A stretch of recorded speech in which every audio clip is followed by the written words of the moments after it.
జగన్మోహన్ రెడ్డి గారి మీద జరిగే అంతటి దుష్ప్రచారం నాకు అవగాహన ఉన్నంత వరకు భారతదేశంలో మరొకరి మీద ఖచ్చితంగా జరగకపోవచ్చేమో. ఒక రాష్ట్రాన్ని యూనిట్‌గా తీసుకుంటే.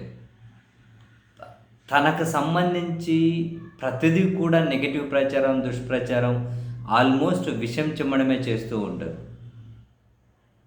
అండ్ తెలుగుదేశం పార్టీ అయినా, వాళ్ళ మీడియా అయినా ఇందులో రకరకాల దారులు చూజ్ చేసుకొని ఎన్ని దారుల్లో మనం దుష్ప్రచారం చేయొచ్చో అన్ని దారుల్లో కూడా వాళ్ళు అసలు వాళ్ళ శక్తి మేర ప్రయత్నాలు చేస్తూ ఉంటారు.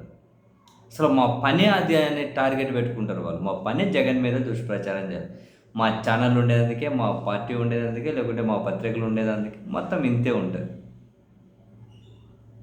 తాజాగా సోషల్ మీడియాలో ఒక వాయిస్ ఫుల్ చక్కర్లు కొడుతూ ఉంది. సోషల్ మీడియాలో ఏమంట, ఒక కాల్ ఐవీఆర్ఎస్ కాల్స్ ఉంటాయి కదా, కాల్స్ పోతాయి ఎత్తుతానే. ఇప్పుడు లిక్కర్ కేసులో ప్రభుత్వం, తెలుగుదేశం పార్టీ పూర్తిగా కూరుకుపోయింది కదా. ఇప్పుడు ఆ కాల్స్ లిఫ్ట్ చేయగానే ఏమంటారు, ఇందులో A1గా ఉన్నటువంటి జనార్దన్ రావు తోటి పోలీస్ కస్టడీలో ఉండి వాళ్ళే ఒక వీడియో రిలీజ్ చేయించి వైసీపీలో జోగి రమేష్ అని చెప్పి ఆయన పేరు చెప్పి మాట్లాడించారు కదా.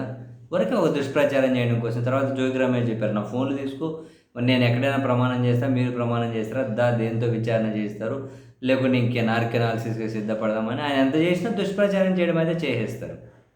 ఇప్పుడు ఆయన వాయిస్ని అడ్డు పెట్టుకొని ఐవీఆర్ఎస్ కాల్స్ జనానికి చేసి ఈ మెసేజ్ అనేది డిస్ప్లే చేస్తున్నది సోషల్ మీడియాలో ఫుల్ సర్క్యులేట్ అవుతుంది. ఇప్పుడు వినండి ఈ వాయిస్. జోగి రమేష్ గారు ఆధ్వర్యంలోనే నేను గవర్నమెంట్ లో ఉన్నప్పుడు కూడా పెట్టుకొని చేశాను సార్. టీడీపీ గవర్నమెంట్ మీద ఏదో రకంగా మనం పరుగు కదాలి, వాళ్ళు బ్యాన్ చేయాలి, డబ్బు స్థితి అన్ని రకాలుగా చేశారు సార్ నన్ను. ఈ మాటలు విన్నాక ప్రభుత్వం మీద బురద జల్లటానికి గతంలో వివేకానంద రెడ్డి హత్యను టీడీపీ మీద వేసిన విషయం గుర్తురాక మానదు.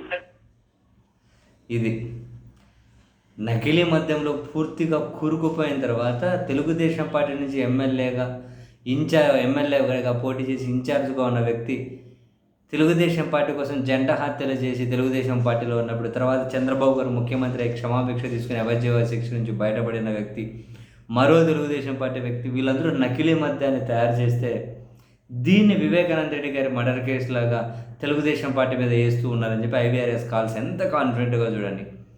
దాన్ని లింకు చేయడం, ఆ స్క్రిప్ట్ రైటర్లు చూడండి, ఆ క్రియేటివిటీ చూడండి.